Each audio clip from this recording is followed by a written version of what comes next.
দিদিমণিকে late হলাম। ও আর এই ঘরটা থেকে কোথাও যাবে না। আর তুমি যে বললে সাঁঝপাতি দিয়ে বাড়িতে থাকলে তুমি থাকবে না, তুমি এখান থেকে চলে যাবে, সেটা আর তোমার যাওয়া হবে না। দরকার হলে আমরা সবাই মিলে তোমাকে পাহারা দেব। নির্লজ্জের মতো আমি আবার ফিরে এলাম ধৃতি। এবার আমরা সবাই এখানেই থাকবো একসাথে। প্রবুদ্ধদা, নীলুদি ওদেরও ডেকে নেব। এবার আমরা দেখবো বর্দা ভাই তুমি কি করে ওষুধ না খেয়ে থাকো, কি করে তুমি খাবার না খেয়ে থাকো দেখবো।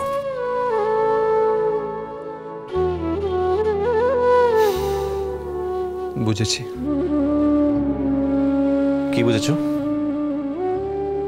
একসময় আমিও ভেবেছিলাম জীবনের শেষ কটা দিন ভাই বোনেরা সবাই মিলে একসঙ্গে থাকবো। তারপর ভেবে দেখলাম শুধু আমার একার জন্য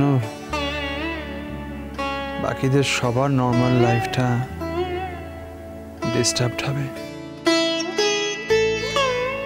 তাই আর সে কথাটা কাউকে বলিনি।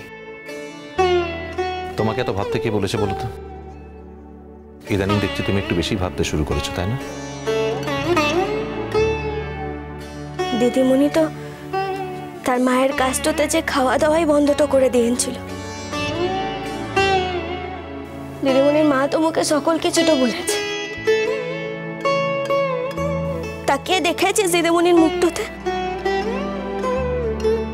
এই দুদিনেই নিজের হালটা কি করেছে। এই মানুষটা তো শুধু তোর মুখের দিকে তাকিয়ে সকল কিছু সহ্যটা করতে পারতো। আর তো সেটাই বন্ধ করে দিয়েছিলিস। এই তো নিষ্ঠুর দাদা বাবু তু। মোট কথা হচ্ছে যে দিদিমণিকে ছাড়া তোর আর থাকাটা হবে না। সাঁঝবাতি দি বলেই কিন্তু এত অপমানের পরও ফিরে এসছে। তোমার শরীর খারাপ শুনে কিন্তু একটাও প্রশ্ন করেনি।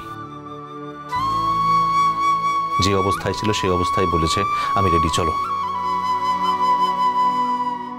এত কিছুর পর আর এই মানুষটাকে কষ্ট দিও না দাদা ভাই। তুমি যে কটা দিন থাকবে সাঁঝবাতির যেন তোমার সঙ্গেই থাকে,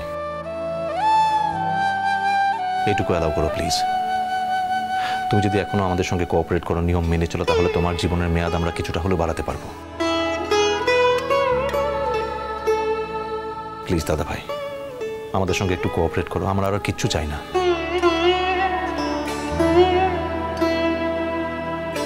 এবার একটু বিশ্রাম নিতে দিবি আমায় তোরা? বড্ড ঘুম পাচ্ছে উঠছি, ঘুমে দু চোখ জুড়িয়ে আসছে। ওকে ঠিক আছে, আমরা সবাই চলে যাচ্ছি। কিন্তু বর্দা ভাই একটা কথা মাথায় রেখো, সাঁঝবাতি দিয়ে কিন্তু এখানে থাকবে। সরি, আমরা তোমাকে ওই স্পেসটা দেব না, দিতে পারছি না।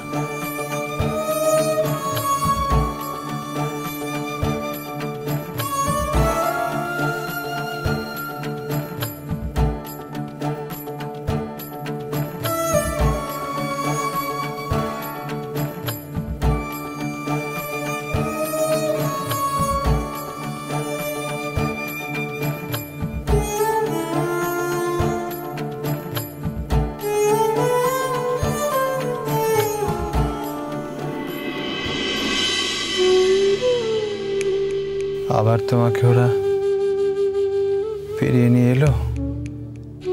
আমি তো কোথাও যাইনি। কি? আমার শরীরটা এখানে ছিল না ধৃতি, কিন্তু মনটা তো এখানেই ছিল।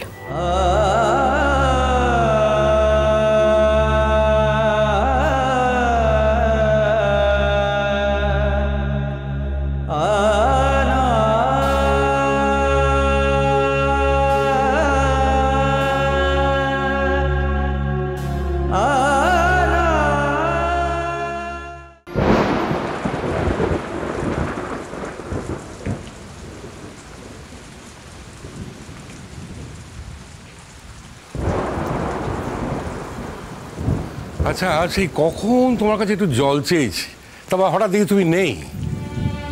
ওহো, কি ব্যাপার বলতো? জল চেয়েছিলে না?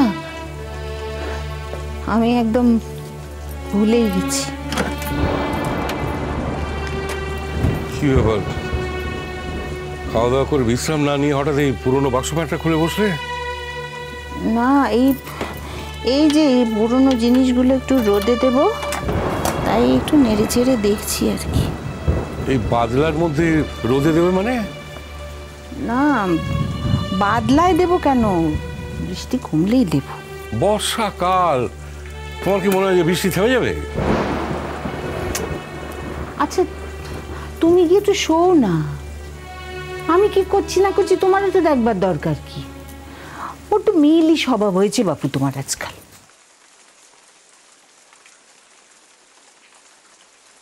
তো বাড়ির বাচ্চাদের পুরনো এই সমস্ত জামা কাপড় বার করে কি দেখছো বলো দেখি? আরে এটা বাবুর জামা না? কেন এমন করছো রানী? এতে তো আরো কষ্ট বাড়বে। মনে হচ্ছে এই তো সেদিন জন্মালো, তখন একটা হাত মেশিন কেনারও সামর্থ্য ছিল না আমাদের, বলো। এই সব জামাগুলো তখন দেখো এই হাতে সেলাই করে করেই তো তখন ওদের পরাতাম। ভেবেছিলাম বাবুর বিয়ে থা হলে ওর বাচ্চা কাচ্চাদের এই জামাগুলো দেখাবো, দেখিয়ে বলবো এই দেখ তোদের বাবাও একদিন এই এতটুকু ছিল। তাই জন্যে এইসব তুলে তুলে রেখেছিলাম। ওই সব ছেলে পেলেদেরই একটা দুটো করে জামা, ওই জন্য আমি তুলে তুলে রেখেছিলাম। এই দেখো না, এই যে এই কাঁথাটা রাঙা পিসিমা নিজের হাতে তৈরি করে দিয়েছিলেন বাবু জন্মাবার পর, মনে আছে? বংশের প্রথম ছেলে তো, তারপর বাড়িতে অনেকদিন পর একটা বাচ্চা এলো, আত্মীয় স্বজনরা খুব আনন্দ পেয়েছিল। বাবু হাসপাতালে থাকাকালীন যত আত্মীয় স্বজন দেখতে গেছিল, অন্য কারুর বেলা অত কেউ যায়নি। আর এই দেখো, এই বালারটার কথা তো আমার মনে আছে। ও বাবা, তুমি রূপুর বালা জোড়াও রেখে দিয়েছো? আচ্ছা, ও তো বাবুর নাকি? হ্যাঁ তো, ওই যে সংসারের টাকা থেকে 2 টাকা 5 টাকা করে জমিয়ে জমিয়ে তুমি এই বালা দুটো গড়িয়েছিলে। আমি তো তোমাকে বলেছিলাম ছেলের অন্নপ্রাশন তুমি বাবা ওকে একটা কিছু দেবে না। একটা সোনার আংটি গড়ানোর খুব স্বাদ ছিল,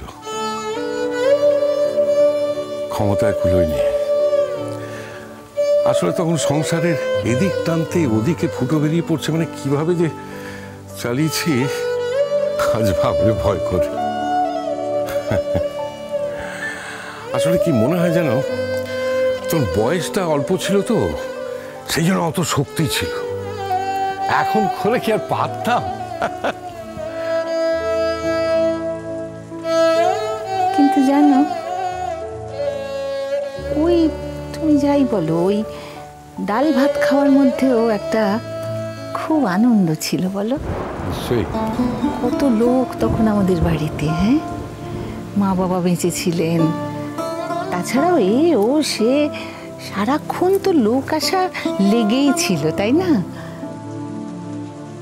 মা না একটা খুব দামি কথা বলতেন, অতিথি নারায়ণ। যতদিন তোমার বাড়িতে অতিথি থাকবে তুমি জেনো তোমার সংসারে একেবারে লক্ষ্মী বাঁধা রয়েছে। এই কথাটা না আমি একেবারে মন প্রাণ দিয়ে বিশ্বাস করেছিলাম। মিষ্টি কুটুম মিষ্টি কুটুম মিষ্টি কুটুম।